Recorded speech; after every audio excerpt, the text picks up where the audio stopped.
Et on va l'enregistrer, mais si c'est bon, on va le garder. Si c'est pas bon, ben, on va le finir. on va le mettre dans le panier, le poubelle. Recording in progress. Bonsoir encore, bienvenue. On est en train de regarder Genèse 48. Nos réunions de mercredi soir sont un peu plus courtes que le dimanche. On commence à 6 heures. D'habitude, on termine vers 7 heures. Et le dimanche matin, on étudie dans le Nouveau Testament. Le mercredi soir, c'est dans l'Ancien Testament. Et nous sommes en Genèse ce soir. On est rendu à Genèse 48. Et comme j'ai dit, il y a plusieurs choses qui sont passées à Genèse. Je te suggère de le lire si tu ne l'as pas lu. Mais Genèse va dire début. Puis on sait que toutes sortes de choses ont débuté. Mais on est en train de regarder le début ou l'établissement d'Israël. Et si tu connais le pays d'Israël aujourd'hui, voici les débuts des quelques mille années dans le passé. Et donc, chapitre 48, on est là. Et je vais vous demander, peut-être Denise, si tu peux lire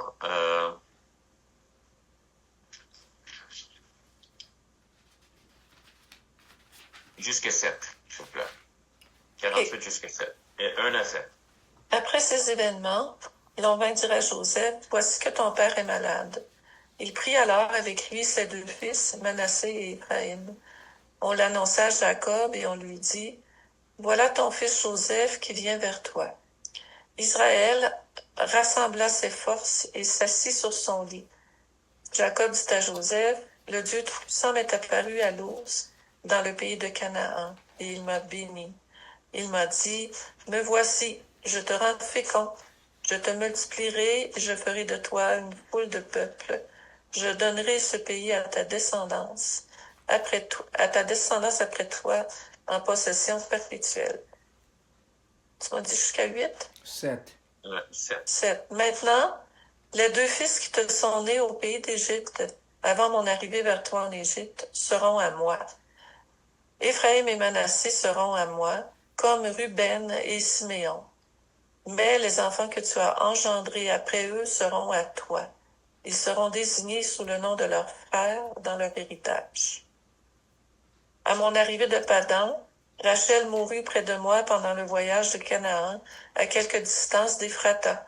Et c'est là que je l'ai ensevelie sur le chemin d'Éphrata, qui est Bethléem. Mm-hmm. Oui. Encore, Seigneur, tu as décidé de mettre ça. Tu as décidé de placer dans ta parole. Je suis certain, juste dans les 17 années qui ont été en Égypte, il y avait d'autres histoires. Je suis certain, dès le commencement du monde, il y avait d'autres histoires. Mais tu, divinement, as décidé de nous parler de ces choses-là. Et je sais qu'à travers ça, tu veux nous parler de nos vies et de notre Dieu aujourd'hui. Car tu es le même hier, aujourd'hui, éternellement. Tu changes jamais. Tu es le Dieu d'Abraham, Isaac et Jacob. Et notre Dieu aujourd'hui. Le Dieu de Don et de Mauricio et de Glenn et de Linda et de Denise. Alléluia. Tu l'es. Tu es. Et tu changes jamais. Saint-Esprit, aide-nous à comprendre ce que tu fais, Seigneur. Donc, on arrive avec une histoire ici qui est particulière. Une des raisons, on est toujours en train de parler de ce début. Donc, c'est un début de le peuple d'Israël. Et le peuple d'Israël est choisi de Dieu pour établir par Dieu. Et Dieu a beaucoup à faire dans cette société-là. Qu'est-ce qu'il est en train de créer? Il a toujours été important pour eux. C'est surnaturellement que c'est en train d'arriver. On sait que l'histoire d'Abraham, l'histoire d'Isaac, l'histoire de Jacob, on voit la main de Dieu en train d'agir. Il arrive ici et il y a un cheminement.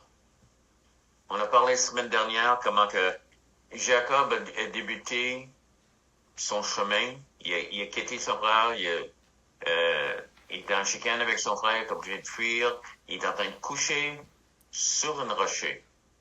Et Dieu le rencontrait. Et maintenant, on le raconte sans... il y a... J'oublie, c'est 147 ans, c'est ça. Pas mal certain, c'est ça. Il y a 147 ans même. Tout un cheminement sur Terre. Il est en train d'approcher la fin, il sait. Et Joseph vient en visite. Joseph était son fils choisi. Il était tellement un bonheur pour lui. Et c'est l'air même presque si Jacob était injuste. La manière qu'il traitait Joseph comparé à tous les autres frères. Il y avait 11 fils, mais Joseph était spécial pour lui. On va regarder ça. Ben, regarde qu'est-ce qui est en train d'arriver. Donc, Joseph il y a eu le message, ton père va mal, probablement qu'il va pas vivre longtemps. Donc, Joseph va le voir. Et donc, on lui dit, je pense que c'est Joseph qui l'a dit, mais on lui dit, ton fils Joseph, et qui vient vers toi. Et Israël, le mot ici, c'est vraiment l'idée de se pousser. Il a mis toute sa force pour se lever et c'était important qu'il soit là pour rencontrer son fils. Et qu'est-ce qu'il avait à faire maintenant? Il savait que c'était très important. Donc, Jacob dit à Joseph, le Dieu Tout-Puissant m'est apparu à Luz. Ça, c'était Bethel. Luz, c'était la même place. Et c'est là, couché sur un rocher. J'ai toujours un peu mon idée, mon sens d'humour, mais il a pris un rocher pour se coucher à la tête. Donc, j'ai pas toute l'image de ça. Mais Dieu apparaît.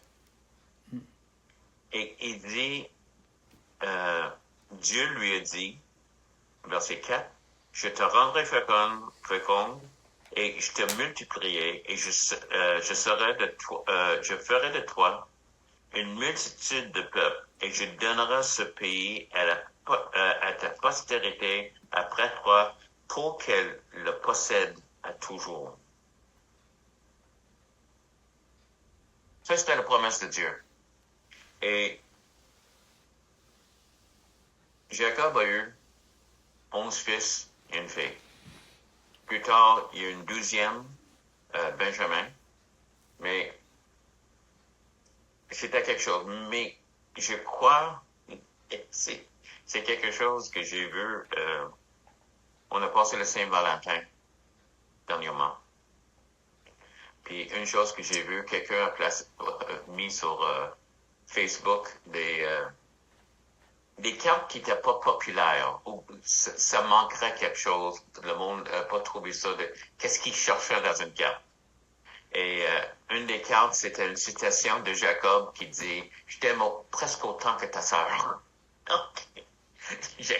Jacob, il aimait vraiment Rachel et il aimait moins Léa.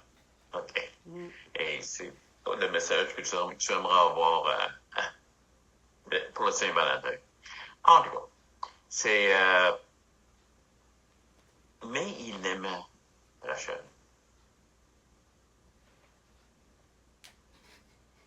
Qu'est-ce qui est en train de se passer ici? Je crois que c'est à faire avec le verset 7.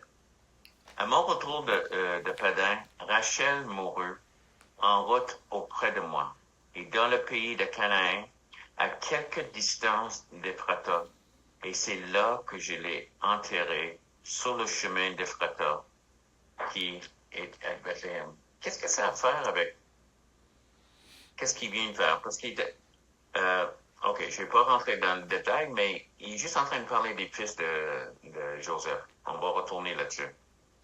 Pourquoi il mentionne Rachel? Parce qu'il l'aimait. Et Rachel n'a pas eu beaucoup d'enfants. Et il fait un rapport entre les deux enfants de Joseph et l'amour qui est... parce qu'il n'y avait pas de raison, dans le contexte de ça, de mentionner Rachel. Jacob dit, maintenant tes deux fils, Joseph, sont à moi. Espèce d'effronté. Non. C'était une bénédiction pour Joseph. Et on va t'expliquer pourquoi. Il dit, ils vont être égales à Ruben et Simeon. Deux fils. Les deux fils de Jacob. Autrement, je prends les deux fils qui sont mes petits-fils et je les élève. Parce que c'était important qu'est-ce qu'il est en train de faire ici. Il est en train de leur donner une place. Il est en train de les bénir. Et pour Joseph, c'est probablement une plus grande bénédiction que jamais. Mais pourquoi? Et je crois que ça a rapport avec son amour pour Rachel. Et l'idée qu'il n'y ait pas eu beaucoup d'enfants avec elle. Maintenant, il y en a deux autres. Avant, il y avait 2 enfants avec elle. Maintenant, il y en a 4.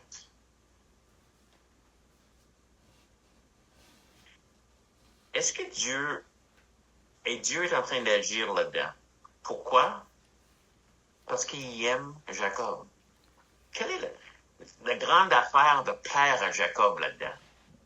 Pourquoi lui donner, il y a eu, qu'est-ce qu'il voulait? Il y avait, il y a eu 12 enfants. Dieu aurait pu juste le laisser là. Là, il met à cœur sur Jacob. Jacob prend ces enfants-là, selon la volonté de Dieu. On sait que c'est important que ces deux-là soient là. Encore, on va rentrer là-dedans. Mais la plus grande bénédiction, c'était pour Jacob. Parce que je veux que tu sais que Dieu te connaît, toi. Il fait des choses de même. Il fait des choses qui n'ont pas l'air importantes pour personne. Et le ciel et la terre est déménagé, des fois, pour répondre à une de tes prières que c'est vraiment toi? Oui, c'est moi. Tu sais, les grands miracles comme il manque d'argent et tout d'un coup tu trouves 20 pièces dans ton portefeuille. Et tu sais que tu sais pas où ça vient. C'est déjà arrivé souvent à des personnes. C'est important que Dieu prend sa puissance divine pour mettre 20 pièces dans ton portefeuille. Il le fait parce qu'il t'aime. Je crois qu'il est en train de faire quelque chose pour Jacob ici, simplement parce qu'il aime Jacob. Rappelles-tu le premier miracle de Jésus? Il manquait du vin. Est-ce que vraiment il va utiliser tout ça? Puis la première des miracles, là? Oui. Parce que Jacob a vu qu'est-ce qui se passait. Il a vu l'importance que c'était pour les gens qui étaient là. Une vraie importance, non, il aurait pu continuer leur vie sans ça. Une des histoires que j'aime beaucoup, 2e roi chapitre 6, c'est l'histoire d'un homme qui est en train de couper un arbre. Puis la tête de Nash tombe dans l'eau. Puis là, il crie à Élisée, c'est que je l'ai emprunté. Tout belle. Va t'emprunter un autre. Élisée fait un miracle. Il jette un morceau de bois. Le morceau de bois fait qu'est-ce que le fer aurait dû faire. Il coule. Et le fer de la hache revient sur la surface et est capable de le reprendre. Et la Bible est remplie de choses qui sont pas importantes. excepté pour la personne pour qui il est en train de le faire. Mais là, il y a une grande importance sur les deux fils ici.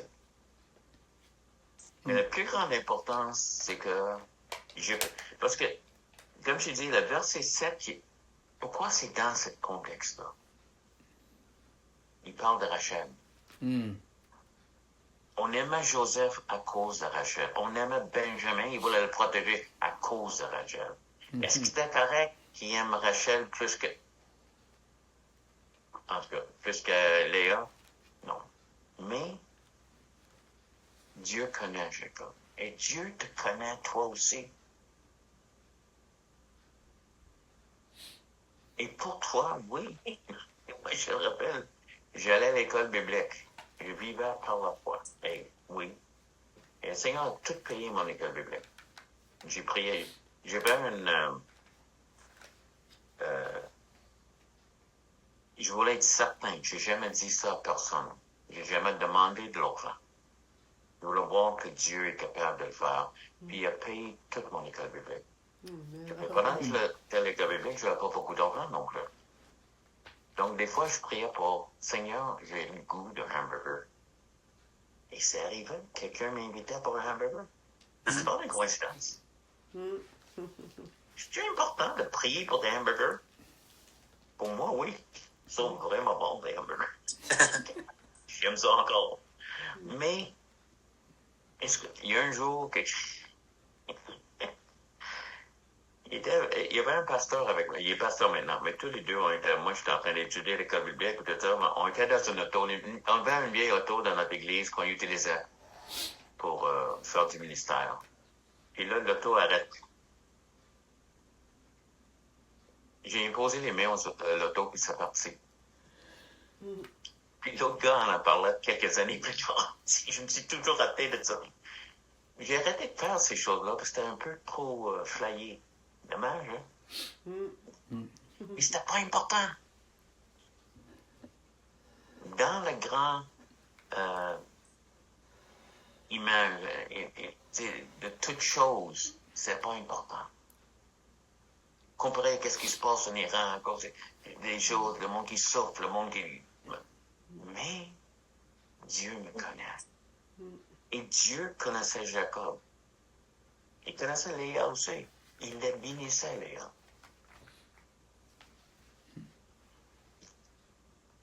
Je crois que la raison c'est important ici, c'est parce que Jacob est en train d'utiliser, prendre ces fils-là.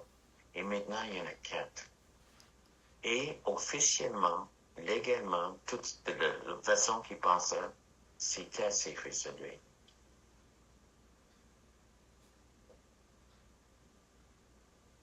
Pour Joseph, il n'y a jamais... on a menacé et Ephraim. C'est les noms des 12 tribus d'Israël. Quel est le problème avec le math?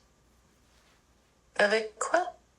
Math, le calcul mathématique. Ça fait 13 enfants.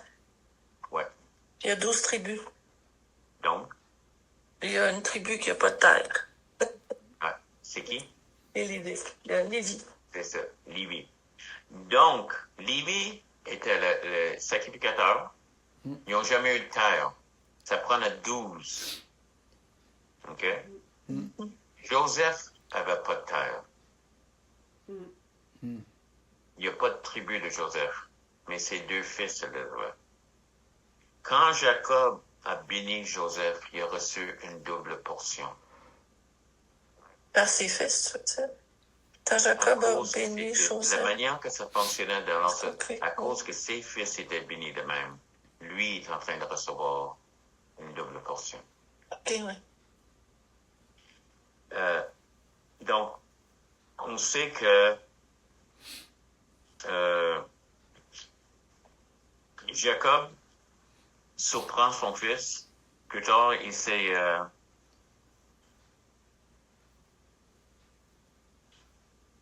met sa main droite sur Ephraim, qui était le plus jeune, et sa main gauche sur le plus vieux. C'est encore qu'est-ce qu'il est en train de nous parler. que c'est pas les traditions du monde. Mm. Même pas les enseignements donnés par Dieu, d'une certaine façon, là. Pas dans le sens qu'il va contredire. Il est en train de bénir, mais il a décidé, le plus jeune va être béni plus que le plus vieux. Exactement. Et celui qui était traditionnel, c'était Joseph, n'était pas content. Ça, c'est dans le reste du chapitre, on n'a Ouais. pas lu. Mm. Mais voici qu'est-ce qu'il est en train de nous parler maintenant. C'est que je suis Dieu. L'idée de la tradition, l'idée de marcher dans ces traditions-là, je vais demander, Glenn, lis Marc 3, verset 5, 4 et 5. Il n'y avait pas sa Bible dans ses mains. As-tu vu? As-tu vu? Ben là. Marc 3, 4 et 5. Oui.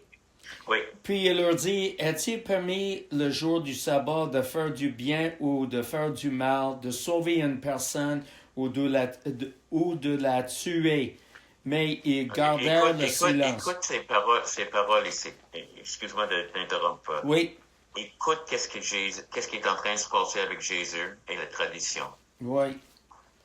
Alors, ils gardèrent le silence. Alors, promenant ses regards sur eux avec indignation et en même temps affligé de l'endurcissement de leur cœur, il dit à l'homme, étends ta main. Il étendit et sa main fut guérie. Il était prêt à juste laisser cet homme dans son besoin. Oui, Au lieu de prier pour quelqu'un le sabbat. Premièrement, c'était pas contre la loi de Dieu, c'était la loi des hommes. oui, Mais c'était une tradition. Et qu'est-ce qui se passe, c'est qu'on a une idée fixe sur certaines choses qui sont pas importantes. Tu te rappelles de, tu sais, que on peut pas, il y avait, t'es arrivé dans une province au Canada, je dirais pas où, qui est assez traditionnelle dans le mouvement chrétien. C'est des chrétiens, ils aiment le Seigneur, ils lisent la Bible. Et il y a un évangéliste qui faisait le ministère dans la rue. Il a réussi, dans un petit village, à cause de, je sais pas parce que, de ramasser un paquet de jeunes. Il est en train de le suivre comme si lui était le Pied Piper, celui qui joue à la flûte à Hamelin. Est-ce que tu connais l'histoire en français, là? Donc, Oui. le Pied Piper. Il suivait, il y avait un groupe. Il arrive vers l'église, puis il y a un ancien de l'église qui bloquait la porte. Parce que ces jeunes-là étaient en jeans. Ça, c'était dans le temps, avant les années 70, tu sais. On commençait juste à voir le mouvement de Jésus et tout ça, là, tu sais. Le plus important pour lui, c'est pas qu'il t'a sauvé, qu'il sera sauvé. C'est qu'il fallait pas qu'il rentre à l'église avec des jeans. oui. Puis j'ai entendu des choses comme ça à travers, et j'ai toujours été, on voit du monde en larmes des fois, et brisé, et du monde avec des faces dures, et dire, non, c'est pas, je comprends pas comment que, ces personnes-là, Jésus, tu sais, Jésus est irrité. Celui qui est amour est irrité. Oui. Je sais que je pousse un peu ça, mais l'idée ici, c'est que Dieu voulait que Ephraim soit béni avant Manassé. C'était l'idée de Dieu. C'était pas des traditions, c'était pas des choses. Joseph était un peu, certain qu'il n'a pas poussé longtemps, mais ses idées traditionnelles étaient affectées. C'est bizarre parce que il était le fils de Jacob. Et Jacob était le plus jeune des deux.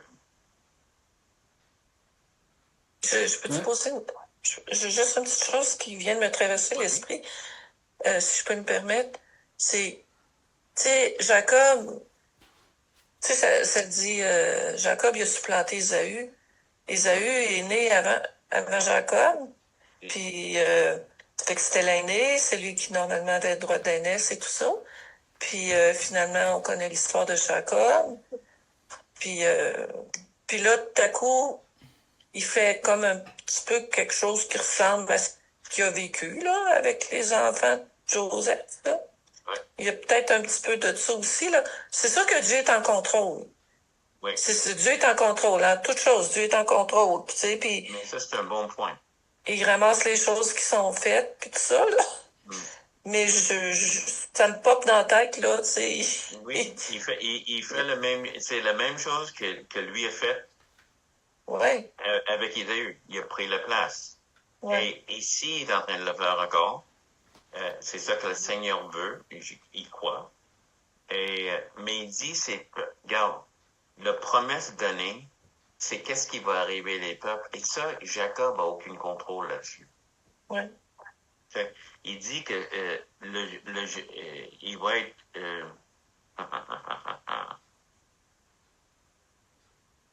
Donc,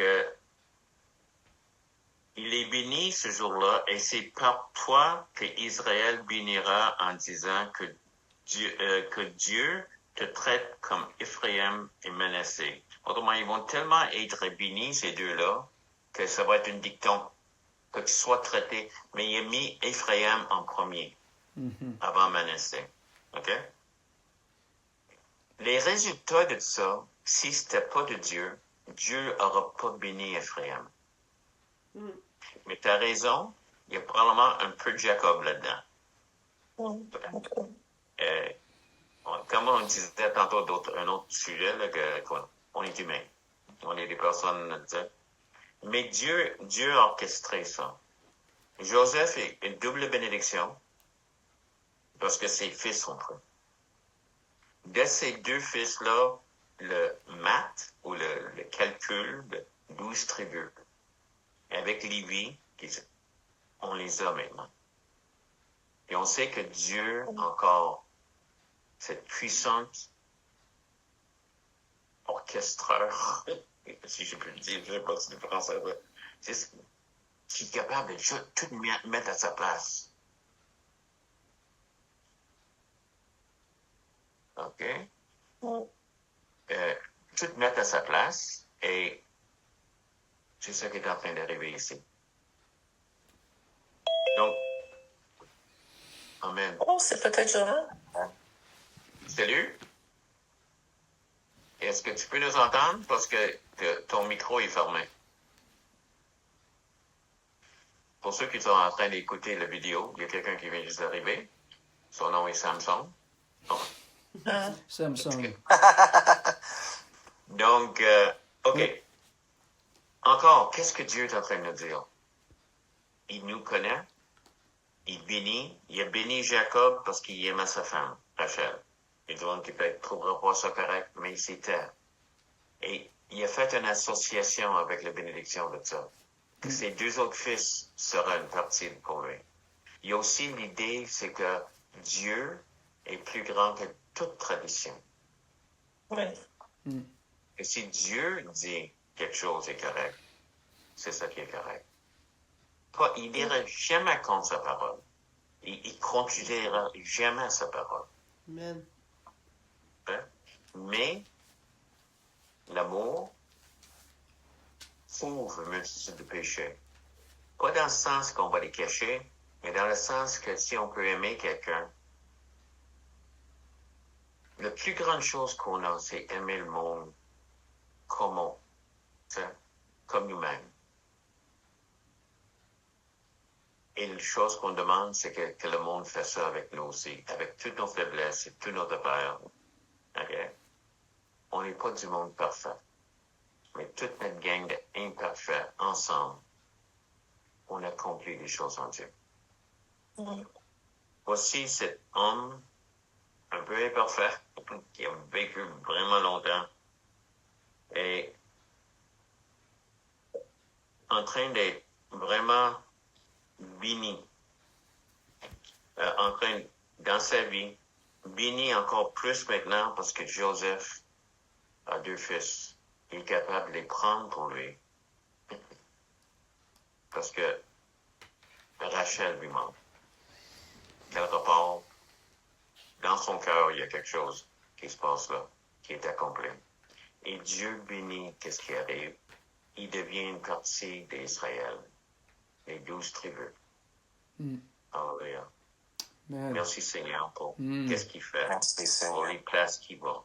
Amen. Amen. Donc, y a-t-il des questions ou des commentaires? En prenant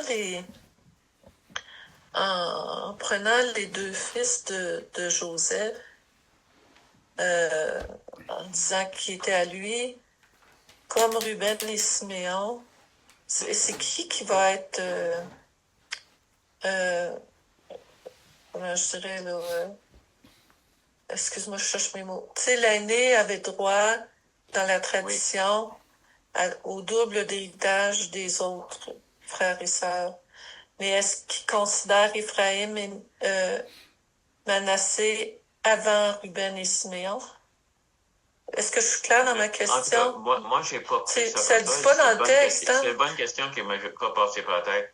Mais je crois qu'ils sont tous égaux. OK.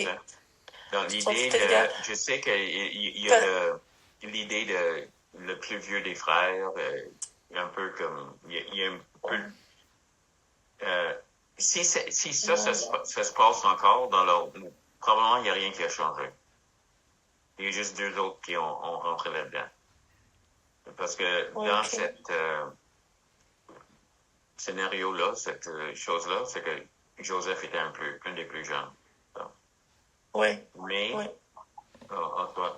non, je pense pas que les autres étaient les chefs là, mais ils étaient les chefs en Israël. Un des 12. Amen. Donc, écoute, si tu es en train d'écouter ça en ligne, on t'invite tous les mercredis soirs. Je vais mettre notre adresse Zoom ici. Tous les mercredis soirs, 18h, tu pourras nous rejoindre et juste partager avec nous. Et si tu as quelque chose que tu aimerais partager aussi, des questions, d'autres choses, voici mon courriel est là. Tu peux m'écrire, Pasteur Don, sur mon courriel. Et si tu as des questions, des commentaires. Tous les dimanches matin, on se rencontre. L'adresse est ici. On est à Saint-Augustin de Desmaures. Et tu seras bienvenu d'être avec nous à 10h le dimanche matin. Oui. Et à part de ça, je pense qu'il n'y a pas d'autre place à nous trouver. À part de ça, on disparaît de la terre. Donc, ça, c'est sur Facebook et sur la présentation de Communauté Jubilée. Oui. Voilà. Tu regardes sur Facebook et tu vois, merci Glenn, présentation Jubilée sur Facebook, sur notre page de Communauté Jubilée. Mais si tu vois sur cette vidéo-ci, en dessous, toute l'information est là, incluant le numéro de téléphone, si jamais tu peux me rejoindre. Excellent. Donc, avec toutes ces paroles-là, on va arrêter cela. Merci de nous avoir écoutés. Sois béni. D'Israël, là, il y a comme une tribu qui a presque disparu parce qu'elle n'avait pas été correcte. C'est quelle tribu? Benjamin, je crois. Je l'ai lu, Benjamin. C'est Benjamin, OK. Oui. Puis Ephraïm et Manassé, Ephraïm et Manassé, est-ce qu'ils ont été des tribus qui ont été particulièrement, qui se sont développées particulièrement, qu'il y a eu quelque chose de spécial avec eux autres ou Le chose, c'est que presque toutes les tribus ont quelque chose de spécial, négatif ou positif. Ouais, OK. C'est juste que ceux qui on entend le plus, c'est comme Judas, des choses comme Judas, ça, à cause de la descendance de Christ. Comme, même en eux, ça c'est une chose, c'est que Jésus n'est pas dans la descendance. Ben, il est dans la descendance de la tribu de Judas, là. Oui, de Judas, mais pas de... Ephraim et Manassé. De Jacob, Judas, mais pas Manassé et Joseph. OK, je me demandais s'il y avait quelque chose d'un petit peu spécial parce que j'avais cru comprendre dans tes propos que ça allait devenir des tribus vraiment particulière. Là. Selon qu'est-ce qu'il est en train de dire, il y a plusieurs nations par eux. Plusieurs nations vont venir d'Éphraïm. OK. Okay? Donc, c'est plus que même Israël. Je voulais le souligner, mais on n'a pas le temps de tout parler. Là. Oh, non. C'est une chose comme... mais c'est vrai que, pour moi, l'importance que tout est donné ici, là, après ça, l'individualité des tribus, à part de Lévi et de Juda, on en parle beaucoup, mais c'est de moins en moins, comme c'est autrement. Et éventuellement, ils disparaissent. Ils sont dispersés. J'ai pas vraiment étudié l'historique encore, parce que je sais qu'il y a du monde qui disent qu'ils sont descendants encore de certaines tribus. Tu parles des Juifs, ah oui? Les Qui Juifs, savent qu'ils sont descendants, ah oui. Selon qu'est-ce qu'ils disent, et j'aimerais savoir comment. J'ai pas vraiment étudié ça. Glenn, t'es pas au courant de ça, là? Comment? Non, il dit non. Non. Ah, OK, dans ce temps-là, on va être obligé de le mettre dehors. Bon. Ben, en tout cas, merci de... Ben, je sais que j'ai tout le temps des questions un petit peu... Non. Le chose est, c'est que la raison qu'on a ces groupes-là, c'est pas qu'on peut poser des questions. Et si j'ai une réponse, je vais lui donner. C'est comme... Mais c'est quelque chose. Et c'est tout tellement intéressant. Oui. C'est juste, on lit... Je vois la main de Dieu, comme quand je pense à Nathan, je veux juste te dire une chose pour Nathan. Il y a quelque chose qui est arrivé, toutes sortes de circonstances, premièrement,